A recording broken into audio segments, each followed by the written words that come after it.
మన దేశంలో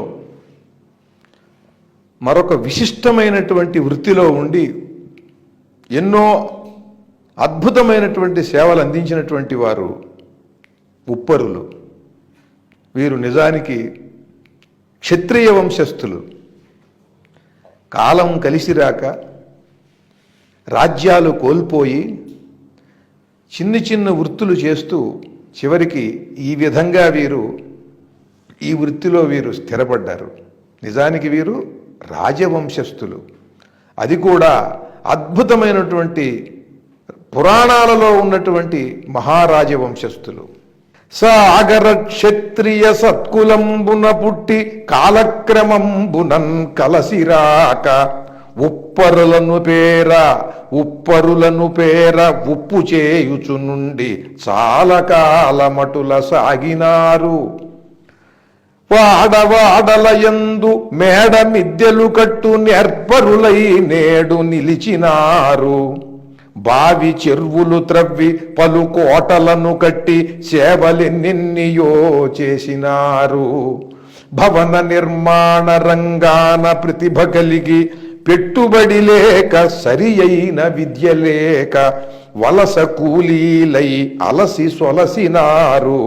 మార్చవలెనిది బహుజన మాన్యులారా.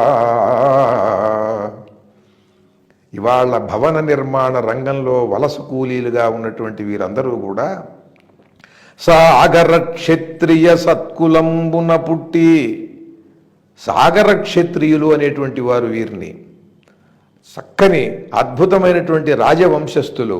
కాలక్రమంబునన్ కలసిరాక ఉప్పరులను పేర ఉప్పు చేయుచునుండి, వాళ్ళు రాజ్యాలు కోల్పోయి సముద్ర తీర ప్రాంతానికి వెళ్ళిపోయి అక్కడ జీవనాధారం కోసం ఉప్పు తయారు చేస్తూ ఆ సముద్ర తీరాలకి దగ్గరగా ఉండేటువంటి గ్రామాలలో ఈ ఉప్పు అమ్ముకుంటూ ఉప్పరులు, ఉప్పు అరి ఉప్పరి అవుతాడు. అంటే నేర్పు అరి, నేర్పు గల అరి అంటే కలది కలవాడు అని, నేర్పు అరి నేర్పరి అయినట్టుగానే ఉప్పు అరి ఉప్పరి ఉప్పు గలవాడు అన్నమాట. వాళ్ళ దగ్గర ఉప్పు ఉంటుంది, దాన్ని వాళ్ళు అమ్ముతారు. అలా ఉప్పరులు అనేటువంటి పేరు వచ్చింది వాళ్ళకి. ఉప్పరులను పేర ఉప్పు చేయుచునుండి చాలా కాలమటుల సాగినారు. అలా చాలా కాలం సాగుతూ వాడవాడలయందు మేడ మిద్దెలు కట్టు నేర్పరులై నేడు నిలిచినారు. కొన్ని వందల సంవత్సరాల క్రిందటనే ఉప్పు తయారీతో పాటు వీరు ఆ పక్కన ఉన్నటువంటి గ్రామాలలో మేడలు మిద్దెలు కట్టడం, కోటలు కట్టడానికి ఎవరన్నా పనివాళ్ళు కావాల్సినప్పుడు వీళ్ళు వెళ్ళి అక్కడ ఆ కోటలు కడుతూ ఆ కోటలు కట్టే విధానాన్ని ఆకళింపు చేసుకుని వీరు మేడలు మిద్దెలు కట్టడంలో బాగా నిపుణులైపోయారు. వాడవాడలయందు మేడ మిద్దెలు కట్టు నేర్పరులై నేడు నిలిచినారు. గబుక్కున ఒక పొలంలో కూలీకి వెళ్ళి అతన్ని తీసుకుని వెళ్ళి ఇక్కడ 20 అంతస్తులు 30 అంతస్తుల మహాభవనం కడుతుంటే ఆ పైకి వెళ్ళి ఇటుకురాళ్ళు ఇమ్మంటేనో అక్కడ పని చేయటానికి పంపిస్తేనో చెయ్యలేడు. వెర్టిగో అని ఉంటుంది. అంటే పైకి వెళ్ళి దగ్గర నుంచి కూడా కిందకి చూడగానే భయం వేసి కళ్ళు తిరిగి పడిపోయేటువంటి ఒకానొక మానసికమైనటువంటి ఒక బలహీనత, ఒక రోగంగా కూడా అది పరిణమిస్తుంది. అటువంటిది వీళ్ళకు ఉండదు. సాధారణ కూలీలను అక్కడికి పైకి పంపించలేరు. వీళ్ళకి వెర్టిగో అనేటువంటిది ఉండదు. ఎందుకనంటే వీళ్ళ జీన్స్లోనే మహాభవనాలు కోటలు కట్టేసారు వీళ్ళు. కనుక వాడవాడలయందు మేడ మిద్దెలు కట్టు నేర్పరులై నేడు నిలిచినారు. బావి చెరువులు త్రవ్వి పలు కోటలను కట్టి సేవలెన్నెన్నియో చేసినారు. కాకతీయుల శాసనంలో ఈ ఉప్పరులకంటే ఊరికి బావి త్రవ్వేటువంటి వాడికి కూపోదక పరీక్షకుడు, కూప పరీక్షకుడు అనేటువంటిది శాసనాల్లో ఉన్నదండి. అంటే బావిని ఎక్కడ తవ్వితే నీరు పడుతుందో తెలిసినటువంటి వాళ్ళు వీళ్ళు. ఇది భూగర్భంలో ఉండే జలాన్ని ఆ భూమి పైనుండే పసిగట్టేటువంటి కొన్ని నైపుణ్యాలు వీరికి ఉన్నాయి.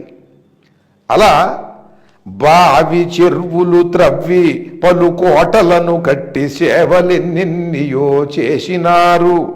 భవన నిర్మాణ రంగాన ప్రతిభ కలిగి పెట్టుబడి లేక సరి అయిన విద్య లేక లక్షల మంది కూలీలు.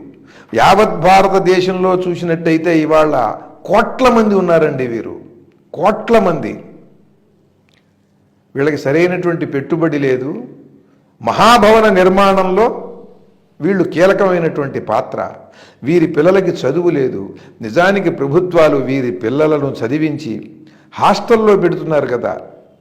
హాస్టల్లో కనీసం వలస కార్మికుల పిల్లలను కనీసం ప్రతి హాస్టల్ నడిపేటువంటి వారు కనీసం ఒక ఇద్దరినో ముగ్గురునోనా సరే వారిని తీసుకుని బాగా చదువుకునే పిల్లల్ని వాళ్ళ హాస్టల్లో ఉంచి వాళ్ళని గొప్ప విద్యావంతుల్ని చేసి గొప్ప ఇంజనీర్లను చేసి వారే అద్భుతమైనటువంటి మహాభవనాలు నిర్మించి వాళ్లే పెద్ద గొప్ప కాంట్రాక్టర్లై బ్యాంకు రుణాలు తీసుకుని వారే అద్భుతమైనటువంటి వ్యాపారవేత్తలు కూడా కావలసినటువంటి అవసరం ఉన్నది.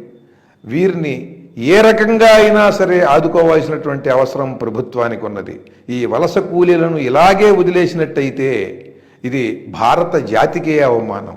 కనుక వీరి యొక్క సంక్షేమము, వీరి యొక్క విద్య, వీరి ప్రగతిని గురించి ప్రభుత్వాలు కూడా దృష్టి పెట్టాల్సినటువంటి అవసరం ఉన్నది.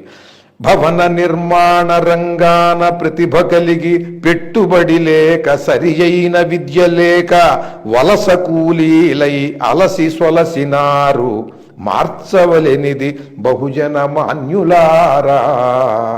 అటువంటి వలస కూలీల శ్రమశక్తికి, నైపుణ్యానికి జేజేలు పలుకుతూ జై తెలుగు, జై జై తెలుగు.